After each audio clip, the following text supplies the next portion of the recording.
भी कहीं ना कहीं ये सुना है कि एसआईपी डाल दो 5 साल में करोड़पति बन जाओगे, और फिर जब रिटर्न तुरंत नहीं दिखा तो मन में सवाल आया कि यार ये एसआईपी वैसआईपी सब बेकार है।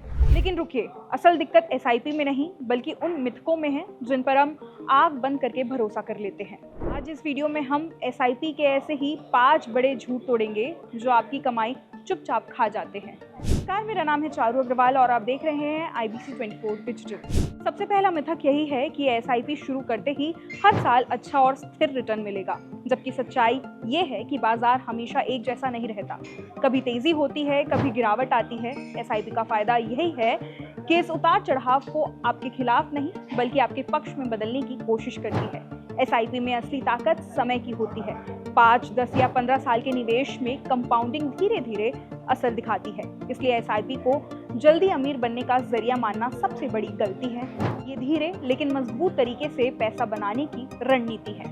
दूसरा बड़ा भ्रम ये है कि एसआईपी सिर्फ उन्हीं लोगों के लिए है जिनकी सैलरी ज्यादा है और हर महीने 5 या 10 हजार रुपए आसानी से निकल सकते हैं। जबकि हकीकत ये है कि आज 100 या 500 रुपए से भी आप एसआईपी शुरू कर सकते हैं। छोटी रकम से शुरू करके भी अगर आप लंबे समय तक निवेश करते हैं तो वही रकम आगे चलकर बड़ा आकार ले लेती है। इसके साथ ही एक और डर लोगों के मन में रहता है कि एसआईपी में पैसा सालों तक फंसा रहता है, जबकि ELSS फंड को छोड़ दें तो एसआईपी पूरी तरह लिक्विड होती है और जरूरत पड़ने पर आप इसे कभी भी रोक या निकाल सकते हैं।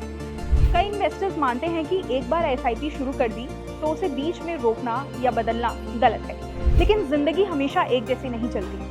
कभी इनकम कम हो जाती है, कभी खर्च बढ़ जाते हैं या फिर आपके फाइनेंशियल गोल बदल जाते हैं। ऐसे में एसआईपी को रोकना या पॉज करना बिल्कुल गलत नहीं है। आजकल कई फंड हाउस एसआईपी को कुछ महीनों के लिए पॉज करने की सुविधा भी देते हैं।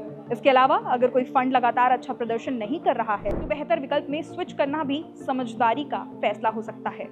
आखिरी और सबसे नुकसानदायक मिथक ये है कि बाजार गिरने पर एसआईपी बंद कर देनी चाहिए, जबकि असल में गिरता हुआ बाजार एसआईपी के लिए सबसे अच्छा मौका होता है।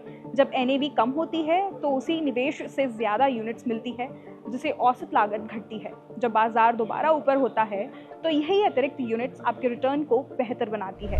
इसलिए एसआईपी में सबसे जरूरी चीज है धैर्य और अनुशासन। एसआईपी कोई चमत्कार नहीं है, लेकिन अगर इसे सही तरीके से और लंबे समय तक किया जाए तो ये आपको आर्थिक रूप से काफी मजबूत बना सकती है। फिर इस पूरे वीडियो पर आपकी क्या राय है हमें कमेंट करके जरूर बताएं और देखते रहिए IBC 24 डिजिटल। नमस्कार।